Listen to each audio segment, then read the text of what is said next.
TRS పై BJP charge sheet విడుదల చేసింది. Present కేంద్ర మంత్రి జవడేకర్ మాట్లాడుతున్నారు. ఇప్పుడు ఆ లైవ్ చూద్దాం. बाहर नहीं आया तो भगवान भरोसे छोड़ा सबको। और इसलिए मैं फिर से कहना चाहता हूं कि ये चुनाव क्या है। चुनाव है, अब हैदराबाद में बदलाव की बयार है। हैदराबाद को मेयर कौन चाहिए? केसीआर के रूप में, टीआरएस के रूप में भी एमआईएम का ही होता है।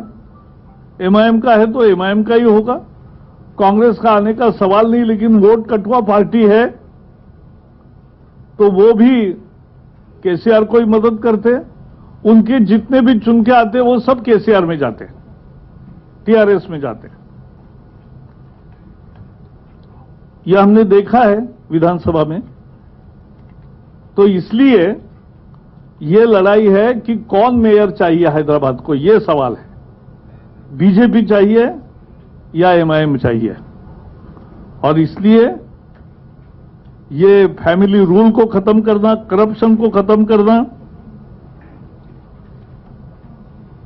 ये सब करने के लिए भारतीय जनता पार्टी ने आज आरोप पत्र लाया है। हमारे आश्वासन क्या होंगे, हम क्या करेंगे, इसका भी नक्शा 2-3 दिन में आपके सामने आएगा। तो केंद्र सरकार की योजनाएं भी यहां लागू नहीं की, फसल बीमा हो, आयुष्मान हो, प्रधानमंत्री आवास हो। देश भर में जब 2.5 करोड़ घर मिलते हैं तो हिसाब से तेलंगाना में भी 15-20 लाख घर मिल जाते। लेकिन इन्होंने स्वीकार नहीं किया, इसलिए वो घर नहीं मिले गरीब को। गरीब का घर तोड़ दिया। और इसलिए पूरा करप्शन में तेलंगाना डूब गया। तेलंगाना की लड़ाई क्यों थी? मैंने राज्यसभा में रखा था प्रस्ताव। सुषमा स्वराज जी आज नहीं है, उन्होंने रखा।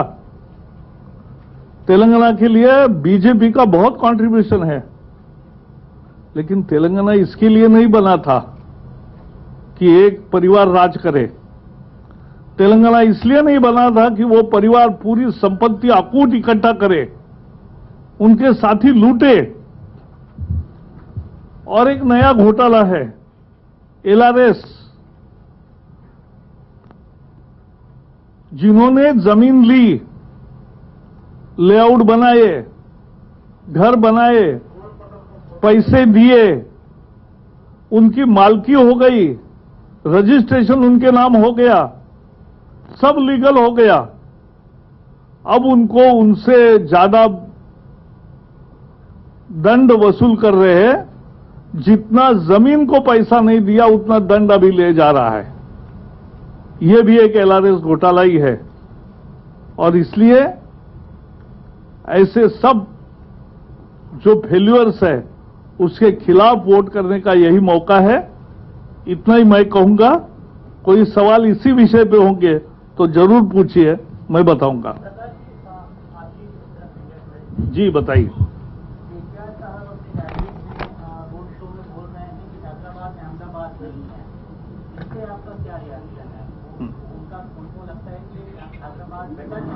अहमदाबाद में 15 साल में दंगा नहीं हुआ। जब कांग्रेस का राज होता था तब 100 दंगे हुए थे और 15 साल में एक भी दंगा नहीं हुआ। और बीजेपी के 100 शहर में सत्ता है कॉरपोरेशन में, और 100 शहरों में दंगा नहीं हो रहा है। बीजेपी की यही तो विशेषता है। हम समाज के सभी वर्गों में सहानुभूति रखते हैं और इसलिए बिल्कुल दंगा मुक्त, भ्रष्टाचार मुक्त, ऐसा अच्छा विकास युक्त ऐसा हैदराबाद हम पेश करेंगे। और एमआईएम मुक्त भी, वो भी महत्वपूर्ण है। जी केसीआर ने पिछले दिनों कहा था कि नरेंद्र मोदी सरकार जो है, जो कंपनी से एलआईसी हो, रेलवे हो, सभी का प्राइवेटाइजेशन कर रही है, सत्यानाश कर रही है पूरे। और दूसरी बात यह है कि उन्होंने कहा कि दिसंबर 2nd वीक में वो नॉन बीजेपी पार्टी के साथ एक फिर से उसका जो फेडरल फ्रंट है वो खड़ा है। ऐसा है, एक बार वो फंस गए, ऐसे ही सब लोगों को जाके मिले, किसी ने रिस्पांस नहीं दिया। अब दोबारा जाना चाहते तो जाइए, उससे क्या होगा। और हमने कोई LIC का डिसइन्वेस्टमेंट नहीं किया है, ना कोई इरादा है, न रेलवे का कोई डिसइन्वेस्टमेंट किया है। ये गलत जानकारी देके लोगों को गुमराह करने के दिन अब समाप्त हो गए। नहीं चलेगा ऐसा गुमराह करना। देखो केसीआर क्या कहते हैं या केटीआर क्या कहते हैं उसके लिए मैं यहां बैठा नहीं। उन्होंने ये भी कहा, पहले हमारे सवाल के जवाब दो कि आपने एक परिवार का राज क्यों चलाया, दुबक्का में आप क्यों हार गए, आपने इतना राज्य को कर्जे में डुबाकर इतने आपके सगे संबंधियों की संपत्ति कैसे बढ़ गई, ये भ्रष्टाचार क्यों बढ़ गया, आपने 1 लाख वैकेंसी का वादा करके क्यों नहीं दिए जॉब्स युवाओं को, आपने 1 लाख घरों का वादा करके 1000 भी घर नहीं हुए तैयार, क्यों ऐसा हुआ। जो नारियल का पानी देने वाले थे, वो नारियल का पानी मिलने के बजाय गंदगी मिल रही है हुसैन सागर से। ये गंदा किसने किया। जो ग्लोबल सिटी बनाने वाले थे, आज उन्होंने फ्लड सिटी बनाई, उसका जवाब देना चाहिए, यह हमने मांगा है। अब ये जनता के सवाल है और जनता चाहती है कि इन मुद्दों पर बोलो। हैदराबाद की बात करो, LIC की और उधर की इधर की बात मत कर, तू सीधे बात कर मुद्दे की कि हैदराबाद में आपने 5 साल में क्या किया और MIM के साथ राज्य किया। अब बोल रहे हमारा अलायंस नहीं है, बाद में तुरंत अलायंस होता है, या हर बार ऐसा ही करते हैं। जो मिनिस्ट्री ऑफ होम अफेयर्स है, जो भी स्टडी के लिए मतलब जो गवर्नमेंट किया था, तो उसपे आप लोगों ने से भी बात करते हुए कहा कि इसपे ये जो लॉ है, इसपे ये ड्रैकोनियन लॉ बनाया गया है और कौन सा और मुसलमानों पे कौन सा UAP एक्ट। नहीं, बिल्कुल नहीं, ये गलत जानकारी है। 1 minute, radicalization is a different phenomena. It is not religion related.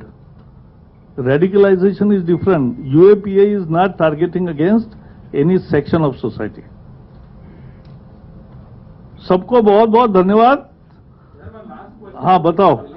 हाँ, एक ऐसा है, केंद्र की जो योजनाएं हैदराबाद में यानी तेलंगाना में लागू नहीं है, उसमें जैसे मैंने कहा आयुष्मान योजना लागू नहीं है, आवास योजना लागू नहीं है,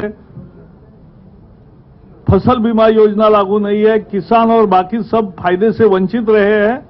ऐसे ही इकोनॉमिकली बैकवर्ड क्लास को 10% आरक्षण दिया है, संविधान में संशोधन करके दिया है, लेकिन वो तेलंगाना में लागू नहीं किया है। हम इसकी भर्त्सना करते हैं। सभी जातियों में गरीब लोग हैं, गरीब को मदद करना मिलना चाहिए और गरीब को आरक्षण देने का ऐतिहासिक फैसला केंद्र ने किया, लेकिन वो नहीं यहां दे रहे हैं, ये भी हम लोगों के पास लेकर जा रहे हैं। सर, एक लास्ट क्वेश्चन। हाँ, जो duplicity of left has been clearly noticed in the Kerala after the ordinance was signed by the governor of Kerala of 5 years jail term for any offensive post on social media or else on any cyber post. So what would you like to say? Left has any time has questioned the freedom of press and the freedom of the people, and now they have brought this law and they are implementing it. What this is the real face of left parties. अभी ये बताओ,